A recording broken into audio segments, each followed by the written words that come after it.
Near mint condition, the home of collected editions. That cover's so awesome. Absolute format is the best way to own this store. Time to empty those wallets and fill those shelves.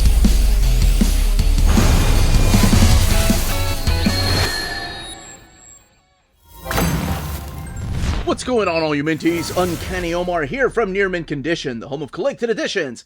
And join me today for your advanced look at the Avengers Omnibus Volume 3, the 2023 printing from Marvel Comics. So let's go ahead and get started.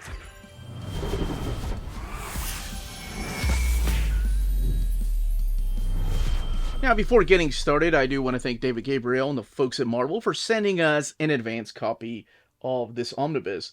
This omnibus is due out in the direct market and book market on August 22nd or 23rd, depending on where you get your books. And speaking of direct market, book market, what we're looking at here is the direct market cover. This is by the legendary Big John Buscema. On the left-hand side is your standard edition cover drawn by also another legend and still with us, Alan Davis. And the spines are different, just like the previous two printings or reprints of volumes 1 and 2. Everything underneath the dust jacket is the same, so let's shift the focus back to this book. So here we have The Avengers, issue number 80, the introduction of Red Wolf. And there's his buddy Lobo. And then the spine, this particular spine being that of Scarlet Witch, Thomas, Jeb Buscema, and Sal Buscema, volume 3. But if you look underneath the dust jacket of this particular one, that's the that's the spine you get of Black Panther down there with the rest of the Avengers. And then the back of the book showcasing each of the covers collected in here. Tells you what it collects down there and the retail price, $100. Really quick though, this is what it's going to look like on your shelf if you have the rest of them, volume 1 and 2, or if you have volume 4 and you don't plan on replacing it, this is what it will look like on your shelf. And I am planning on comparing it to the original printing here. This is the one from 2018. And again, it is the standard edition cover, Alan Davis. But of course, the spines are different now. They decided to change the spines to this format right here.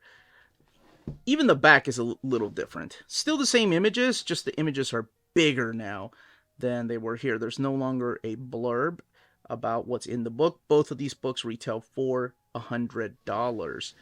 Underneath the dust jacket is also a little bit different because now we have a new design for the Avengers Omnis. This is the way they used to look. Actually, the first one was printed in that faux leather look and the spine, but basically this is what's been added.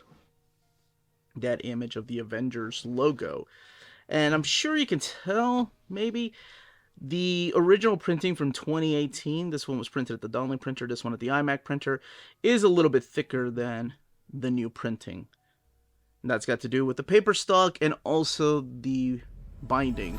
Alright, we'll do a comparison in a little bit. For now, I'm going to open this up, talk about some of these classic stories found in here, showing off this wonderful, what I like to call the John Buscema and Sal Buscema era. So it's the Buscema brothers era of the Avengers, with Roy Thomas, of course, writing the stories. Let's go ahead and do that. Okay, let's go ahead and get this book open. You have some black end sheets there. The Avengers Omnibus. This is the Return of Quicksilver issue.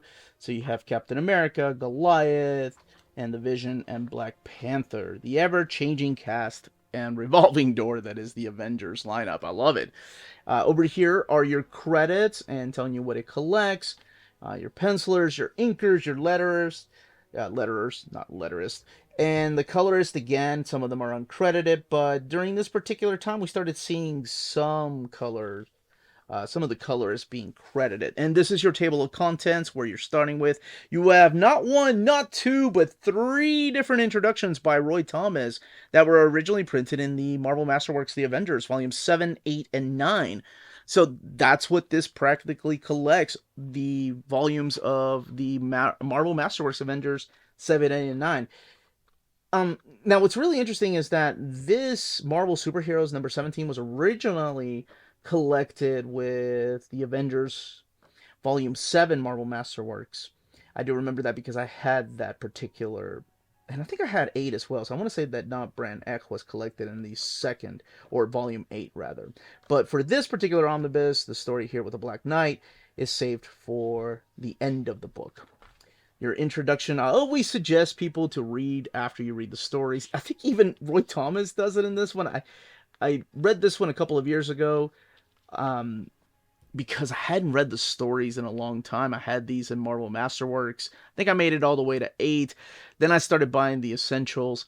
And I'll be honest, I wasn't really hooked on the Avengers. But before I tell that story, let's talk about what's collected in here. So we kick it off with issue number 59 of Avengers. And then we go all the way to issue 88. It also includes Incredible Hulk 140. So it's got that Harlan Ellison Incredible Hulk crossover. Marvel Superheroes number 17. And then material from Not Brand Ech number 12. And we kick it off with the introduction of this new character, the Man-Is, Yellow Jacket. And if you read the behind the scenes, it's really cool where he got the idea for Yellow Jacket and how it's really not that original of an idea. I tell you what is original, though, is what ends up happening with Yellow Jacket and the character of the Wasp. And when Yellow Jacket proposes to her, even though he just appeared in issue number 59. And the identity of Yellow Jacket is revealed in issue number 60. Big John Buscema just knocking it out of the park.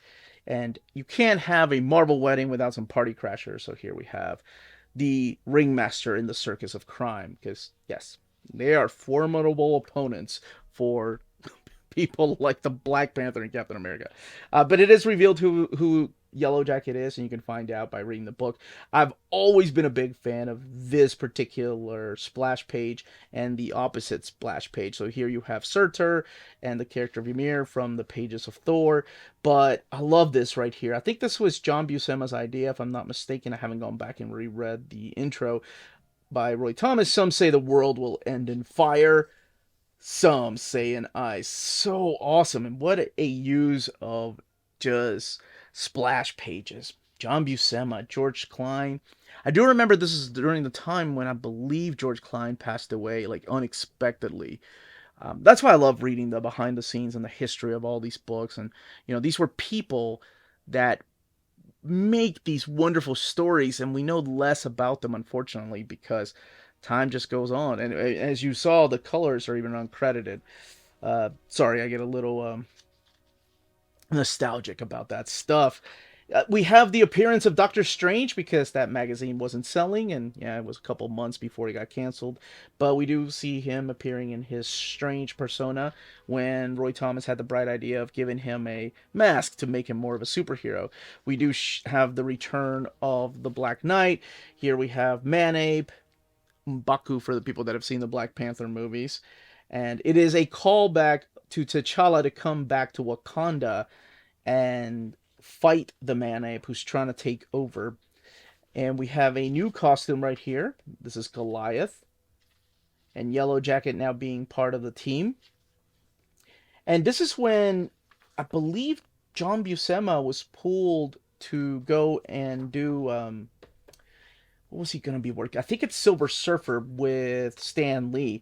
And when Stan the Man calls, you got to go. But now we have Gene Colan. But I know that John Buscema designed this because you can see the sketches in the back. The particular costume for Goliath. Gene Colan from the pages of the now canceled Sorcerer Supreme Doctor Strange comes and adds his little flavor to these particular stories. By the way, this is also during the time when we start going to full bleed for spread pages. So you'll see here in a little while, spread pages stop being published like this, where you have the frame in between them.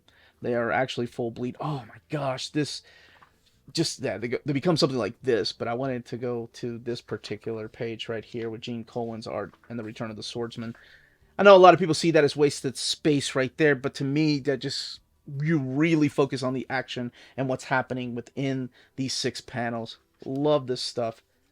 And Gene Colan, you know, I think I was in my 30s when I learned to appreciate just how wonderful of an artist he was for the Silver Age. Now his stuff in Tomb of Dracula and even in Doctor Strange, to me, is a lot better than what he was doing here in the Avengers. You can probably tell, I don't know if he was a fan of superheroes. But it shows that maybe he wasn't that big of a fan of superheroes, just the way some of the panel layouts were towards the end of that run. And then we have issue 66. Now, most people will say issue 66 of Avengers is probably one of the most recognizable issues because it's an early work of Barry Windsor Smith, or just Barry Smith as he went at the time. Looking like a little bit like Jack Kirby, big Jack Kirby influence. And so much you got a little bit of crackle there. But for people like me, for Wolverine fans like me, there's one particular reason why we consider this to be one of the greatest comic books ever. And that is because it is the first appearance of this word, Adamantium. That's right, this is the first time it's mentioned. Roy Thomas wanted to create a metal that was the strongest metal in the Marvel Universe. So Adamantium became a thing long before Wolverine was around. I mean, he's right around the corner, right? We're looking at the late 60s now, early 70s, and he'll be appearing in the pages of the Incredible Hulk. But I love that Adamantium is first mentioned in the Avengers, and I think it's looked over because it's an early Barry Windsor Smith issue, which, hey, also a big fan of his. And we also have Conan the Barbarian right around the corner, and maybe, I think that is the first time that Roy Thomas and Barry Windsor Smith worked together. And the lineup forever changing of the Avengers, Captain America taking a step back, Iron Man leaving the team, we have the return of Ultron. But what does it mean when Adamantium is involved? And letter pages intact. I love looking through these. This is, to me, like a time capsule, what people's thoughts were back then. Another introduction here from the legendary Roy Thomas, who is, as I've always said, a walking encyclopedia of comic book knowledge. Of course, it helps that he wrote and created a lot of this, but also just the memory on the man. My gosh. To this day, if you read any of his Conan introductions from the Marvel collections, we have the return of Kang the Conqueror, but not before he's sending his buddy here, the Growing Man. And we also have this right here, the Grandmaster and Kang playing a game with the Avengers. But there's going to be characters that show up through here that forever changed the game of Marvel Comics, because this was supposed to be kind of like a one-off spoof of the Justice League from the Distinguished Competition, of course. But when they show up here, it is like, I think fans wanted to see more and more, and I love it.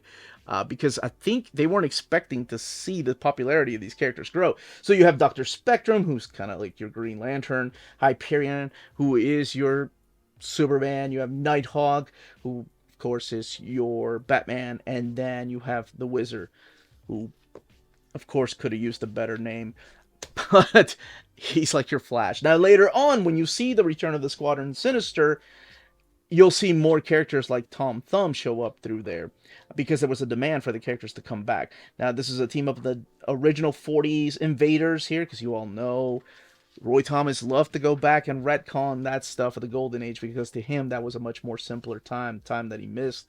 So that's why he created the whole idea of the Invaders, which eventually became a comic. We have the return of Scorpio from the pages of S.H.I.E.L.D.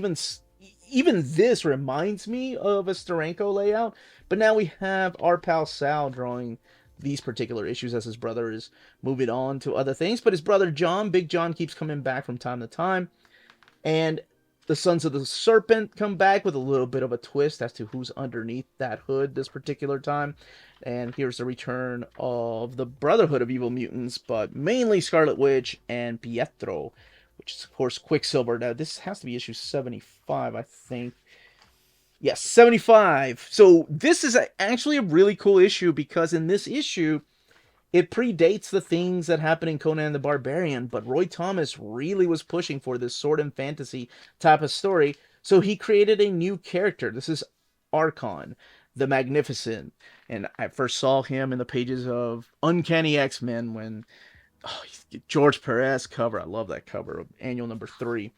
But this is his first appearance, and you get to see that sword and sorcery type of story that you kind of get a feeling that Roy Thomas wanted to tell, and of course, predating the character of Conan the Barbarian at Marvel Comics, and eventually he got that. Now, that continues into the second issue, but it also showcases the return of Quicksilver, and finally, we get... I swore I was not going to talk about each issue, and I think I'm skimming through a lot here.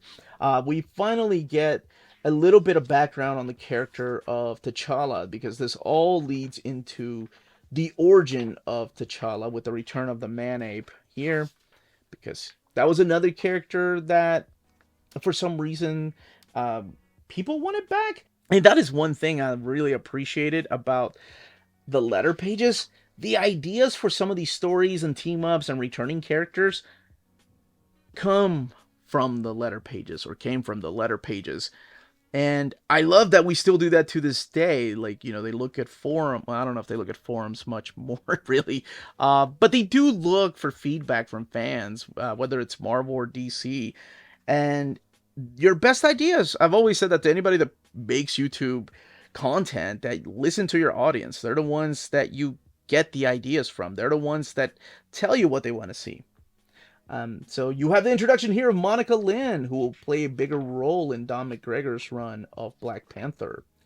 And the Lethal Legion shows up here, so this is a big team up of these particular characters. There was a collection that came out a few years ago that had this particular Egypt. What was it? It wasn't a Lethal Legion or anything like that. I can't remember. It was a trade paperback that just had random issues of the Avengers, and it was before I had started collecting or trying to get back the Masterworks and trying to get the Essentials. What I was saying earlier is that this particular era, the Buscema brothers era, is when I got big into Avengers. When I was younger, my first few issues that I bought back issues of don't happen until Volume 4. That was my childhood of trying to find random issues of Avengers, because I've always heard about the Kree Skrull War and the Avengers War. And I wanted to see what the issues around those particular events. And when I went back to read some of the older stuff, like when I was in my 20s, when I started coming back to comics, it never really hooked me. Like the Avengers, I found a hard time going through those early stories, like in volumes 1 and 2. But this stuff right here, I don't know. It was just something about Roy Thomas. I think he was really, by this point, used to these characters and was already kind of world building on these particular characters, looking outside of the norm for newer characters to be introduced. This character right here, for example, is Red Wolf. He's a Native American character that travels around with Lobo. And we have, oh yes, I forgot about the Zodiac. This is when you see the first appearance of the Zodiac here. They show up through these pages.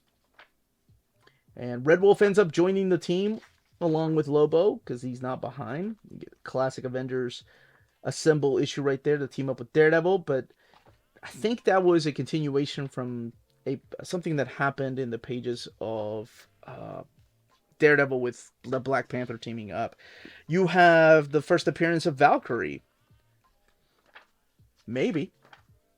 That's all I will say. You can keep reading by yourself, and here's the rest of the team that shows up from the Sinister, or from the Squadron Sinister world, like American Eagle and this guy named Hawkeye. Lady, oh my gosh, what is her name? Not Lady Hawk. That's the 80s movie that I like. I'm sure it will come to me as I'm flipping through here. And Tom Thumb. And of course, these are characters that Mark Gruenwald would eventually evolve in the pages of the Squadron Supreme, but that's not for quite a number of years after this. And finally, the things that I was saying, where they were throwing hints at T'Challa going back to Wakanda, we finally get the full origin of Black Panther. And this is during the time when Black Panther didn't have his own magazine. The Jungle Adventure was still, I think, a couple of years away from here, and he was in the pages of the Fantastic Four, and then, of course, joining the Avengers. But now we have the origin of T'Challa and how he became the Black Panther of Wakanda, and the whole story of Vibranium, and of course Ulysses Claw.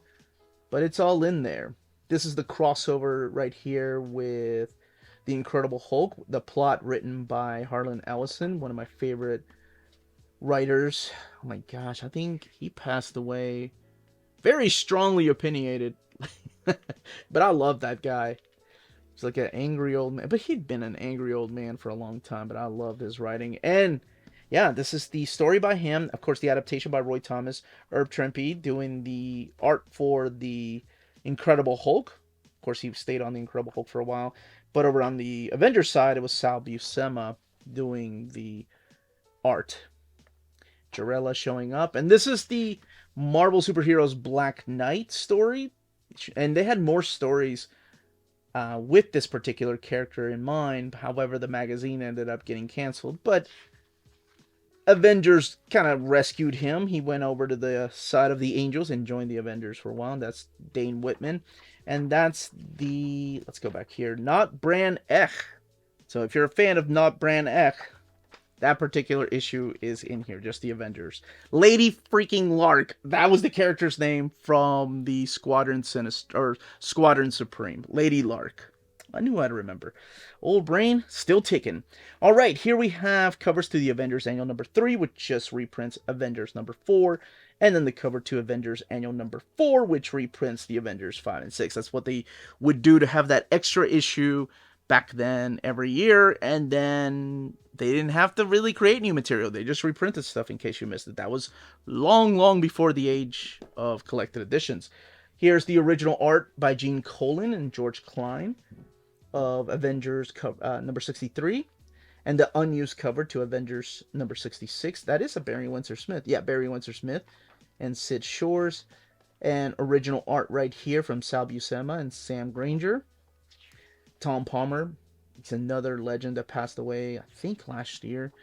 John Buscema and Tom Palmer. I really like both of them working together. Big fan of Tom Palmer's inks, but also Klaus Jansen's inks on John Buscema. Yes, it's because of my time with Wolverine. Look at that. Man, that is so freaking dynamic. Oh, John Buscema. Always bringing his A game, even though all he dreamed about was just drawing Conan the Barbarian. Frank Giacoia doing the inks, so you can tell a difference here between Tom Palmer's inks and Frank Giacoia's inks. You know, and everybody has different tastes. Some people prefer a much more cleaner look. Some people prefer, you know, a sketchier style. Some people prefer heavier inks. Art is all subjective. John Buscema, this is illustrated by him. It's a self-portrait. It's so awesome. He looks so badass. Sitting there just smoking a cigarette at his art table. That is a cigarette, right? Or it could be his pencil on fire. How dare I assume. Avengers House ads here, and then the Marvel Super Action that wrapped up the run. And I think they were just reprints, if I'm not mistaken, of it, or earlier Avengers. Yeah, that's what these were. And then, in case you have the direct market cover, here's the standard edition cover by legendary Alan Davis with Mark Farmer and Laura Martin on colors. Mark Farmer doing the inks. All right, let's look at the binding, and then we'll do a quick comparison. So here's the eye, 768 pages. Actually, not a bad eye. And I just stretched the spine one time and did a little bit of reading. Didn't get to read the whole thing, but I did do a little bit of reading throughout here. Mainly some of the stories that I enjoyed. All right, let's compare it to the original 2018 printing. All right, we have the original printing here on the left-hand side and the new printing on the right-hand side. Scoot this over. The original printing had that marble pattern here, like a marble stone pattern, and the new printing is just this gray-black. And then we have the colors here looking a little bit darker on the new printing. Printed at the Donley printer and then printed at the iMac printer. The paper stock, well, I'm sorry, the end sheet paper here is a little heavier, so it's kind of hard to shut that. But over here, table of your credits. Then we get the table of content. They added the little Avengers logo there for some reason, making that picture smaller than this one. And we've seen the introduction, but what I wanted to get to was something like this. Okay, so here, the paper stock that they're using is a little thinner than the Donley printer. The Donley printer, you can see a little bit of the frame coming through, but you can see more of the frame come through with the bleed through on the iMac printer. You can see some of the words here from the opposite side and some of the words here a little more prominent on the new printing. The colors honestly look a little darker over here in the new printing than they do in the original printing, whether it's the skin tone or the clothing or even some of the special effects like the gunfire or powers. You can tell, like in Vision's face right there, it's a little darker the red is than over here. Now, what I wanted to compare was a couple, now that we talked about the paper stock, is a couple of splash pages, or spread pages rather, because there are some gorgeous splash pages. Oh my god, I love, okay, first, let's just go here. Look how gorgeous Janet looks. Like, Janet's never been one of my favorite ladies of the Avengers. Yeah, I've always been a bigger fan of, like, Cersei, yes, from that era. Cersei or She-Hulk or Black Widow, those characters. But my gosh, that face, that pose, just absolutely, she just looks stunning. I wanted to also showcase this over here, the splash pages. You get the X-Men, the Fantastic Four, Doctor Strange, just chilling with the Avengers. It's a happy day. Nothing could go wrong. But yeah, looking a little darker than over here. Let's look at the splash page, or spread pages. So in this particular issue, the spread pages is right here. It's back when they separated, again, the panels would separate the spread, so you don't really lose any art. But just the way the book folds over, this folds over better. You can see more of the artwork, even though it's a white frame right there. And I'll show you in another spread page. But I just wanted to show you the differences in how the way the books fold over, you do lose a little bit of that artwork. And let's go to the next spread page I wanted to show. Okay, there we go. And over here. So just the way the book lays over, you get a little bit less gutter loss than you do over here. Making it, you know, when word bubbles are right up against that gutter curve, like, easier to read. And you just have to hold this down to kind of get the whole thing. But that's it. Quick comparison and quick talk about the Avengers. That, as they say, is that. If you're interested in purchasing this omnibus, don't forget to check out our sponsors. If you're in Europe and you're interested in buying these books, definitely check out Walt's Comic Shop in Berlin, Germany. They have the cheapest pre-order prices, flat shipping rate of €12 for all EU countries, emails answered within 24 hours, waltscomicshop.com, and you can use the code nearmintcondition at checkout and get free shipping for all EU countries with your first order over €40. That's Walt's Comic Shop, your reliable source for omnis and premium collected editions in Europe. Ding! CheapGraphicNovels.com, your online home for graphic novels and collected editions up to 50% off cover price. They have excellent shipping and prompt and helpful service. Check out their bargain deals for up to 90% off cover price. And don't forget that CGN also takes pre-orders. That way you don't miss out on the hottest releases. And they are currently running a special promotion for you Minties. If you're a first-time customer, after receiving your order confirmation email, reply back to that email and let them know Near Mint Condition sent you their way. They will then apply a free shipping promotional credit to your next order in the US. Cheap Graphic Novels, your source for the hottest books with the kind of deep discount, quality shipping, and customer service that will keep you coming back for more. And that was the content, the page count, and build of this omnibus. Let me know in the comments down below if you missed out on the book the first time it came out, if you're picking all of the Avengers Omnis up, or if you're only getting the classics, or you're waiting for Bendis' New Avengers to get reprinted and then get the rest of that series collected in omnibus format.